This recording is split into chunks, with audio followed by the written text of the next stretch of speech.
Olá, meus amigos, sejam todos muito bem-vindos ao nosso canal. A verdade por trás da ida de Eduardo Bolsonaro para os Estados Unidos está chocando e pegou todos de surpresa. Só que a esquerda já estava preparando toda essa articulação junto com a prisão de Bolsonaro. Ontem trouxemos um vídeo e mostramos para vocês que existe uma articulação nos bastidores muito mais intensa e forte do que nós imaginamos para colocar Bolsonaro atrás das grades.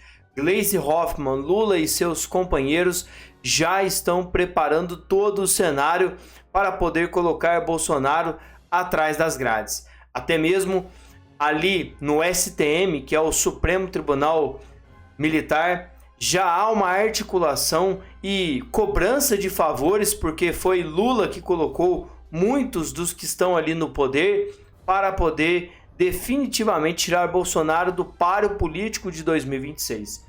Vem comigo, eu quero te dar detalhes dessa informação.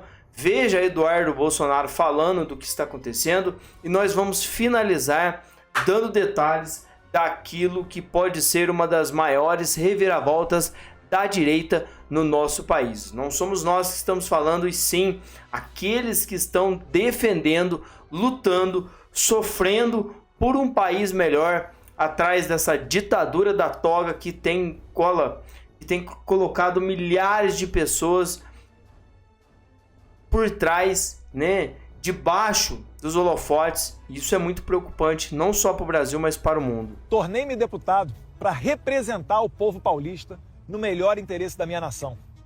O que o ministro da Suprema Corte, Alexandre de Moraes, e os seus cúmplices estão tentando fazer é usar justamente o meu mandato como cabresto, como ferramenta de chantagem e coação do regime de exceção, como instrumento para me prender e impedir que eu represente os melhores interesses para o meu país. Seria mais confortável ficar quieto, recebendo um excelente salário e fingindo defender os paulistas e meus irmãos brasileiros do que enfrentar esse sistema covarde e desumano. Mas eu não aceitei esse chamado para ter conforto ou comodidade. Eu aceitei esse chamado para defender os valores da nossa civilização. Aceitei essa vocação como um compromisso não só com a minha família e a minha nação, mas como uma aliança com Deus, um voto de lealdade que apenas um homem com caráter e fé pode entender. Não irei me acovardar, não irei me submeter ao regime de exceção e os seus truques sujos. Assim sendo, da mesma forma que eu assumi o mandato parlamentar para representar a minha nação, eu abdico temporariamente dele, para seguir bem representando esses milhões de irmãos de pátria que me incumbiram dessa nobre missão. Irei me licenciar sem remuneração para que possa me dedicar integralmente e buscar as devidas sanções aos violadores de direitos humanos. Aqui, poderei focar em buscar as justas punições que Alexandre de Moraes e a sua Gestapo da Polícia Federal merecem. Vocês, homens de geleia, pequenos e vaidosos, não estão acostumados a lidar com homens de convicção. Acharam que iam me chantagear com os benefícios e regalias do cargo. Não poderiam errar mais miseravelmente. Os melhores parlamentares, verdadeiramente vocacionados, não são figuras caricatas apegadas aos títulos da burocracia. Abro mão de cabeça erguida de toda essa pompa para seguir firme na minha missão de trazer justiça para todos os tiranos violadores de direitos humanos mais básicos. Eu estou falando de vocês, os psicopatas que prenderam mães de família, idosas, trabalhadores e todo tipo de pessoa comum e inocente. Irei abraçar esse sacrifício com entusiasmo. Focarei 100% do meu tempo nessa única causa: fazer justiça. Criar um ambiente para anistiar os reféns de 8 de janeiro e demais perseguidos que fizeram parte do governo Bolsonaro, que estão pagando o preço da crueldade de um psicopata que sonha em prender Jair Bolsonaro e, imagina ele, que assim vai exterminar o maior movimento popular que a minha geração já testemunhou, o liderado pelo nosso eterno presidente Jair Messias Bolsonaro. Também não descansarei até construir o cenário internacional que permita eleições limpas, transparentes e com ampla participação da oposição.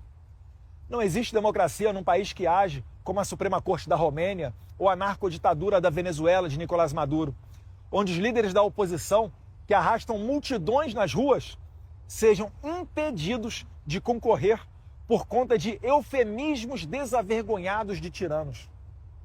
Ressalto que a minha posição de deputado federal, ainda mais tendo sido o mais votado de toda a história do Brasil, bem como filho do presidente mais popular da história recente do país, me facilitava sim a abertura de portas internacionais.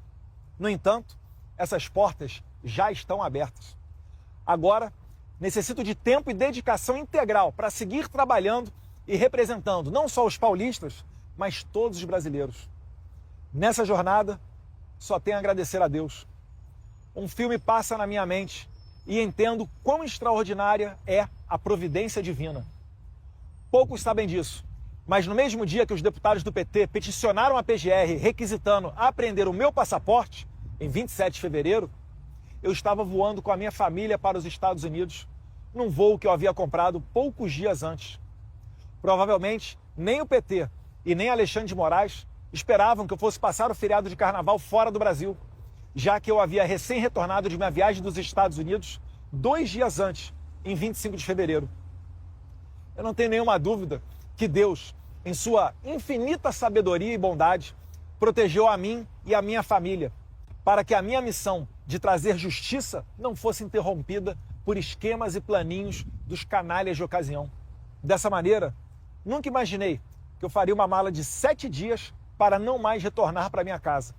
Mas hoje, vejo com clareza que Deus está me mostrando o caminho. Tenho certeza que o meu eleitor também entende que o meu trabalho, nesse momento, é muito mais importante aqui nos Estados Unidos do que no Brasil. Como defendia o professor Olavo de Carvalho, não se combate uma ditadura vivendo dentro dela. Todos no Brasil sabem que Alexandre de Moraes é capaz de fazer qualquer coisa, ainda que notoriamente ilegal ou inconstitucional, mesmo que exista um parecer contrário da PGR, como, aliás, ele já fez no passado. E isso está ficando evidente e tornando o Brasil insustentável. Quem está tentando defender a Constituição, os direitos, quem está tentando lutar por um país melhor, está tendo que fugir do nosso país. Eduardo Bolsonaro, se não tivesse feito essa medida, tomado essa decisão, e por um acaso, Deus já estava mandando para ele, hoje ele estaria sendo um exilado dentro do nosso país, como o Bolsonaro está sendo. Bolsonaro hoje é um preso político porque não pode emitir a sua opinião, porque qualquer opinião que ele emita, ele fale ou que ele se posicione, ele estará dentro do crivo do Supremo Tribunal Federal, principalmente de Alexandre de Moraes, e claro, ele não pode viajar para lugar nenhum. Ele está sendo julgado aqui no nosso país, ficando à mercê desses que dizem estar acima da lei, esses que se dizem guardiões da nossa Constituição e deveriam ser, mas que na verdade estão rasgando a Constituição dia após dia. Já eu volto com mais informação, isso aí vai dar muito pano para manga, muitas pessoas, está reverberando muito essa informação. Vamos trazer todos os detalhes para vocês, ponto a ponto. Daqui a pouco eu volto com muito mais informação. Tchau, pessoal.